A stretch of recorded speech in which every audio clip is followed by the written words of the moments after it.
Bismillahirrahmanirrahim. Assalamualaikum warahmatullahi wabarakatuh. Sahabat Abdurrahman Fatir yang dirahmati oleh Allah Subhanahu wa Ta'ala.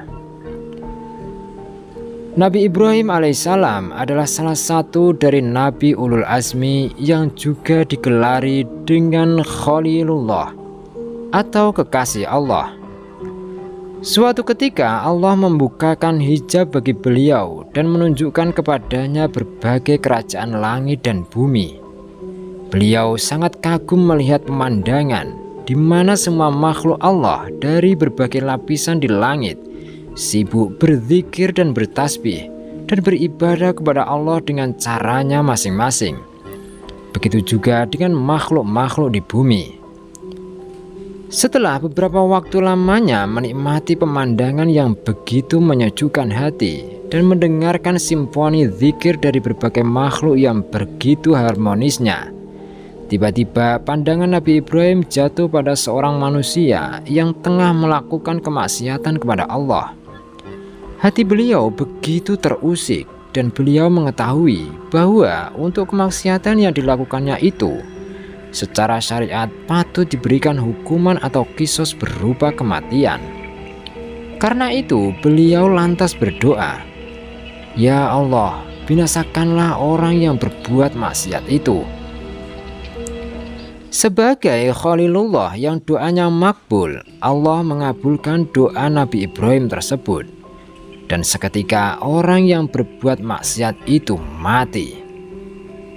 Nabi Ibrahim masih meneruskan perjalanannya ke penjuru bumi lainnya, dan lagi-lagi beliau melihat seorang yang berbuat maksiat. Seperti sebelumnya, beliau mendoakan kebinasaan dan Allah mengabulkan doa beliau tersebut.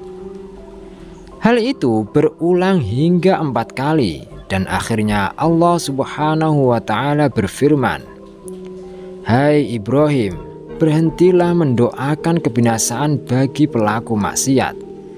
Jika aku selalu membinasakan atau mematikan seorang pelaku maksiat yang engkau lihat, niscaya tidak ada seorang pun yang akan tersisa. Sesungguhnya karena sifat halimku, maka tidaklah aku menyegerakan siksa bagi mereka. Salah satu dari 2 kemungkinan, mereka akan bertobat atau mereka akan terus-menerus melakukan kemaksiatan itu hingga menghadapku, yakni kematian. Dan setelah mereka berada di hadapanku, terserah aku apakah aku akan mengampuni atau mengazab mereka."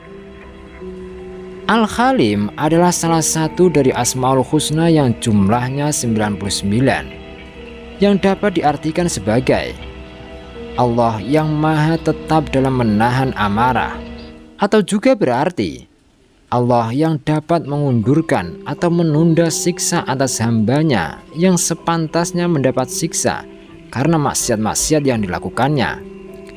Secara ringkas biasanya diartikan sebagai yang maha penyantun atau yang maha belas kasih. Junjungan kita Rasulullah Shallallahu Alaihi Wasallam juga pernah mengalami hal yang kurang lebih sama, walaupun kondisinya berbeda. Ketika beliau masih melaksanakan dakwah Islamiyah di Mekah, beliau dan kaum muslimin lainnya pernah mengalami siksaan dan penghinaan yang tidak terkirakan dari tokoh-tokoh kaum kafir Quraisy, sehingga beliau menengadahkan tangannya memohon kepada Allah agar melaknat dan menimpakan azab setidaknya kepada 3 orang tokoh Quraisy, yakni Harits bin Hisam, Suhail bin Amr, dan Sofyan bin Umayyah atau Amr bin As dalam riwayat lainnya. Bukannya mendapat pengabulan, tetapi justru turun wahyu Allah yang menegur Rasulullah SAW karena doa beliau tersebut, yakni Quran Surat Ali Imran ayat 128. Artinya tak ada sedikit pun campur tanganmu dalam urusan mereka itu, atau Allah menerima taubat mereka atau mengazab mereka, karena sesungguhnya mereka itu orang-orang yang zalim. Ternyata kemudian tokoh-tokoh yang didoakan laknat oleh Nabi Shallallahu Alaihi Wasallam itu memeluk Islam. Ada yang setelah dikukuhkannya perjanjian Hudaybiyah, ada juga setelah Fathu Makkah.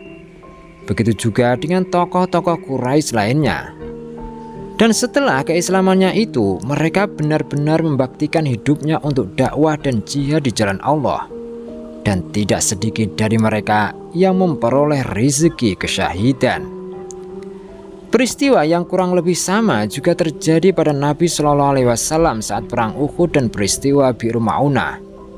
Karena itu ada sebagian ulama yang memfatwakan larangan atau bahkan mengharamkan kita untuk melaknat atau mengkafirkan seseorang yang berbuat zalim kepada kita, sekalipun orang itu benar-benar kafir atau musyrik, yakni tidak memeluk Islam, kecuali jika memang orang tersebut telah mati dalam kemusyrikannya, seperti halnya Abu Jahal, Abu Lahab, dan lain-lainnya.